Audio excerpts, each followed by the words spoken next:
What's your take, Josh? That it's not going well for Rishi Sunak, really. Either he says, by setting himself an inflation target, that the government is responsible for hitting that inflation target, in which case he's failing. You know, inflation is falling more slowly than he anticipated. Or, in fact, the truth is that the government is not responsible or creditable for doing that. It's the Bank of England's job to get inflation down to 2%, in which case, you know, he gets off the hook. But there's something quite sort of unedifying, I find, about every time these economic statistics come out. Conservative MPs are rolled out to defend desperately these, statistics as being good news for working people, that they're doing better, they've got money in their pockets, and they just haven't. You know, the ONS said last week that 25% of people in this country's food runs out at the end of 2 weeks because they can't afford to buy more food.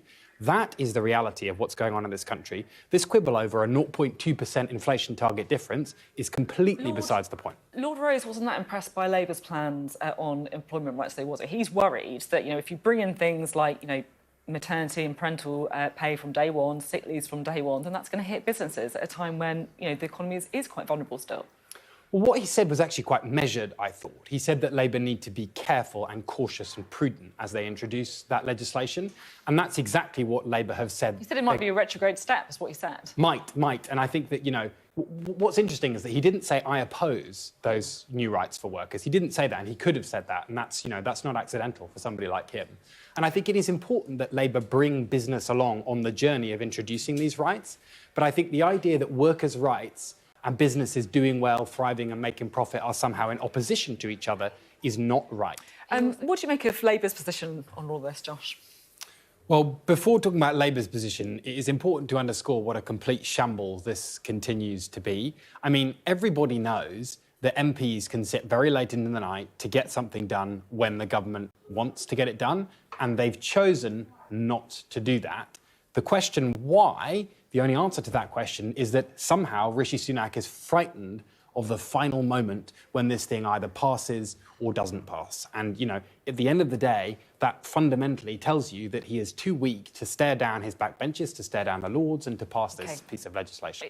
These issues, it feels like, whether it's anti-Semitism, whether it's Islamophobia, it feels like they have been brought to the fore with what's happening with the Middle East, don't you think? Yeah, absolutely. I mean, I hope Raymond gets his meeting with the Prime Minister, and if he doesn't, perhaps he can rejoin the Labour Party, as I gather he once was. I'm very happy with we'd be delighted to have you, Raymond, and I love back. this party. So good. Here we are.